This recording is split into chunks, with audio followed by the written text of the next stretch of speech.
Folks, in the last episode, we were talking and we will continue talking about the main reasons why Pakistan is in such a abysmal and destructive condition, and how that the rest of the world was progressing pretty reasonably.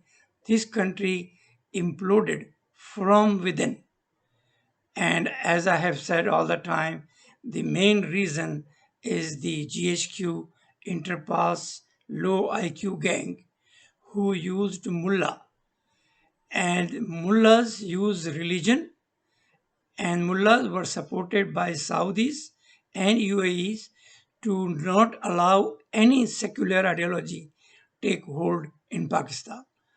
Briefly, I would say if you look into the statement of Indian Muslim mullahs like Deobandi or whatever, they say, oh, we will shed every drop of our blood to make sure that India remains secular. While in Pakistan, most of the mullahs, particularly these Deobandi stupids, they say, oh, we will shed the blood, last drop of blood to make sure that secularism never takes hold in Pakistan. So their definition of really secularism is totally different because, first of all, they don't know what secularism is. They think secularism is like socialism where there is no God. Whereas everybody knows secularism means that the government do not sponsor any religion. And this was the basic vision of Quaid-e-Azam, the father of the nation, who very clearly said Pakistan will not be a theocratic country. Unfortunately, that did not happen and it became more and more Islamic. We call ourselves democracy, but we don't know the basics of democracy.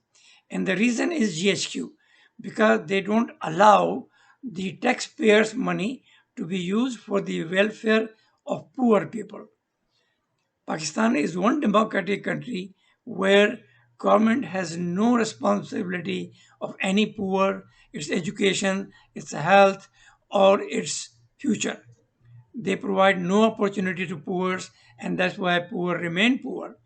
And from the time we had this shit of Sharia laws imposed on Pakistan by Zia, we see that the poverty has increased from 17% to almost now 55%. And this will continue until this country is no more. But if we look into the basics, when I said previously that there are three reasons why Pakistan has been destroyed, I blame mainly to Modudi, who came to Pakistan while he was against the creation of Pakistan. I blame more blame to Iqbal and its poetry, which who was not even a Pakistani. He died in 1938. He lived his life serving Islam, not his own profession, which was a legal fraternity. He could have been a good lawyer like Jinnah, but he chose to work for Arab interest. And then whatever poetry you see him, it is the mixture of confused ideology. Iqbal is one poet which is famous in mullahs, which is famous in communists, which is famous in seculars, you name it. So he made the young people so confused they didn't know what actually we are here for. The mullah says you are here for hereafter. The Iqbal said you are here to become like uh, original Arabs who conquered the half the or one third of the world using Allah and Quran. And at the same time, he also says that जिस खेत से दहका को मैसर न हो रोटी उस खेत के हर खोश है गंदम को जला दो, which is the communist ideology. But secularism is totally different. It is not religious based. It is based on human rights. Means every person living in your country has equal rights, which Islam don't. So the third thing which I said was Mecca. The reason because Mecca is now a place to bribe the corrupts of every Muslim country. We have seen Mohsen Naqvi and this Hafizji, the stupid chief of army staff, coming out of Mecca and claiming that Allah had invited us and we are the blessed one. Saudis, they use this place and they have used this place for every corrupt, every killer who is a leader in Muslim world because they wanted to use them. They allowed the Mecca for Musharraf also because they used him. And Musharraf probably helped them in many ways. That's why they gifted him with $25 million when he ran away from the country. But my point is the reason or the theories about Mecca spread first in Muslim history books, secondly in Pakistani culture, societies and syllabus are totally baseless. We will talk about this in many stages.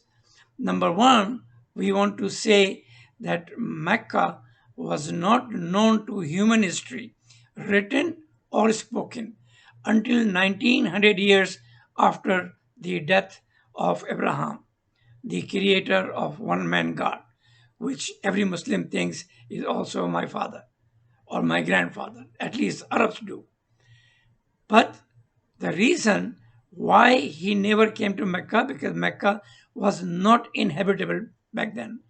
He was born in Ur, a town where Pope John, the Pope, had visited Iraq just to see that town, from where Abraham moved out, and then he traveled throughout Mesopotamia.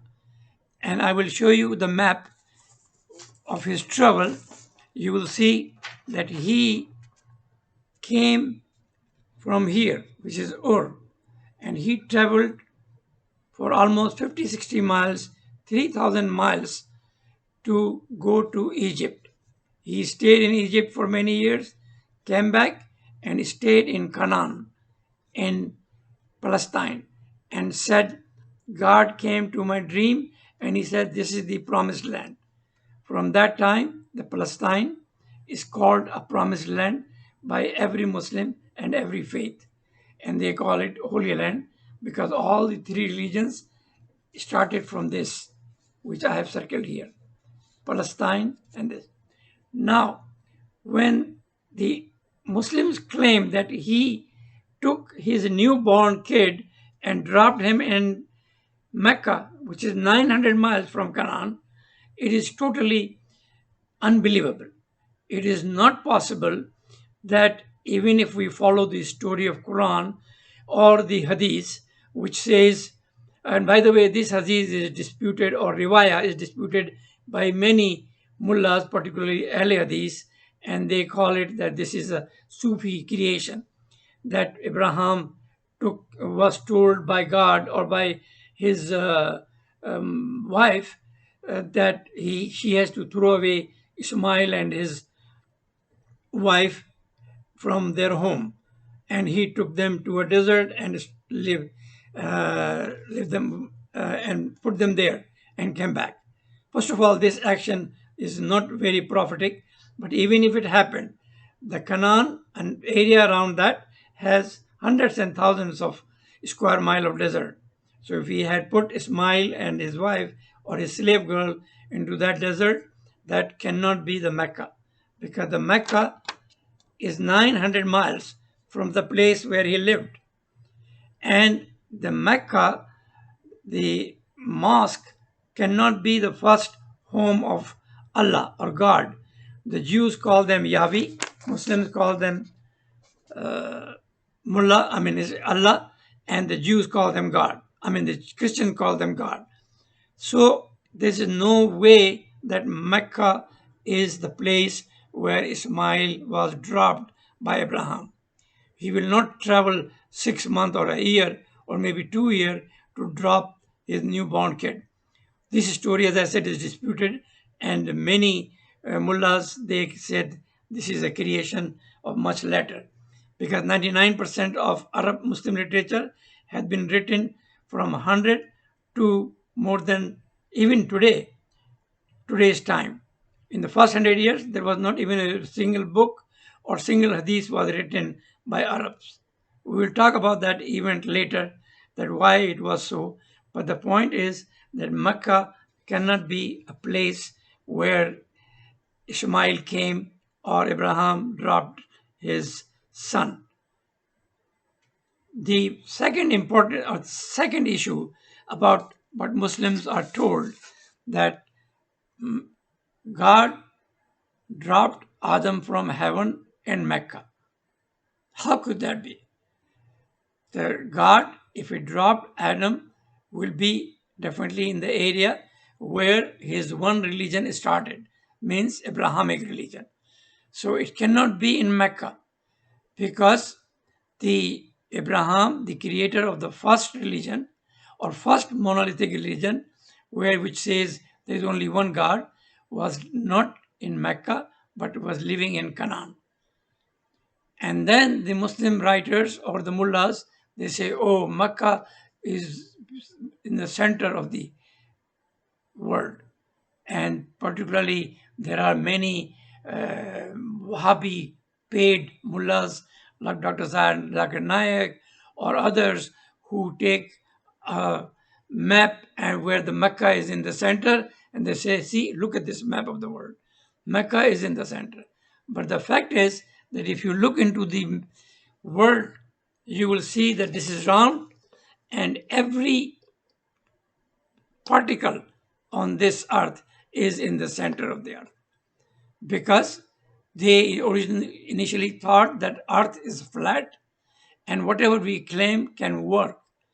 So they say, oh, Abraham was dropped in Mecca and then Hawa was dropped in Sri Lanka. I mean, these unbelievable stories were created by these gangsters, the mullah gangsters, to fool the people and make money. So the world, as I said, every place where you are sitting, I am sitting, or anybody sitting, is sitting in the center of the earth. But back then, these scientists, the philosophers, or even Allah had no knowledge that earth is not flat. We'll talk about that as well later. But today, we want to talk about Mecca and the drama around it. It need to be exposed, because not that I am against Mecca, but I'm against in favor of every religious place. Single mosque in Pakistan is as holy as Mecca, because the people are talking about God, people are talking about good things in religion, people are talking about the faith which everybody needs in this world. But the Islamic faith is one faith which has only destructed Pakistan with all these claims. Now, we'll continue to talk about Mecca. Particularly, we will see that everybody is told that we have to pray facing Mecca. Now, because it is round, the Mecca, if it is here, Pakistan is here. And anybody who is praying in Pakistan is actually, his face is towards the sky. It's not towards Mecca, because the earth is round. So it is immaterial whether he faces to Mecca or he faces to Timbuktu. It is all going to sky. It is not going to Mecca in any way. The Mecca is used by Saudis to corrupt Pakistanis, to corrupt the Muslim world, to tell the corrupt and dictators and the killers in Pakistan that you have been invited by Allah. Really? I mean, Allah will invite Mohsen Naqvi. Allah will invite this stupid chief of army staff who killed 25 Pashtun boys by directly hitting on their chest or on their back. I mean, what kind of Allah we are praying? Is he really Allah? If he is Allah, he will invite these crooks. He will invite Zaul Haq. He will invite Musharraf. He will invite Idi Amin. I mean, what are we talking about? I mean, why can't we tell the people that keep the religion as a religion, not Amradhara? Because if you misuse religion, then it is the most destructive force on the planet. And in case of Pakistan, this is 110% true that the government, the GHQ gang in particular, and mullahs have used religion to sabotage civilian order, to sabotage democracy, to make sure nobody has any rights, even disallow DNA, as I said previously, which is 99.9% true, because every mullah is a pedophile.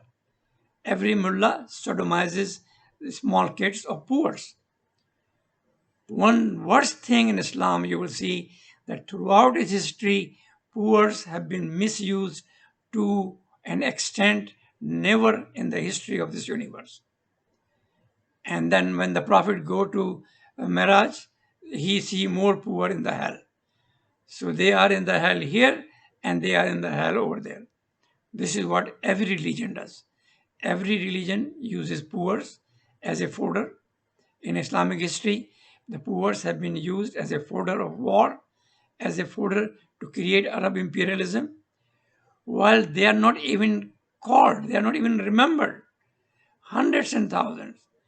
Who remembers when the Mughals established their empire in India, who were the real fighters?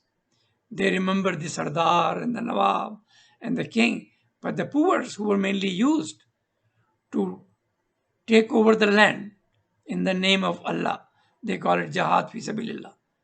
And they say, oh, Allah has called the jihad and we have to go and attack India. And they came hundreds of times. They took their money, their wealth, their women, and then few settled there. Many, they just left.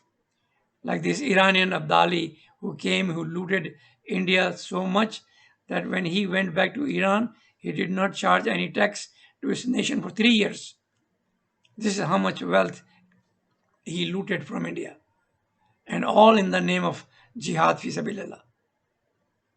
We'll talk about that. But today we are talking about Mecca, where nobody from Abrahamic faith ever came.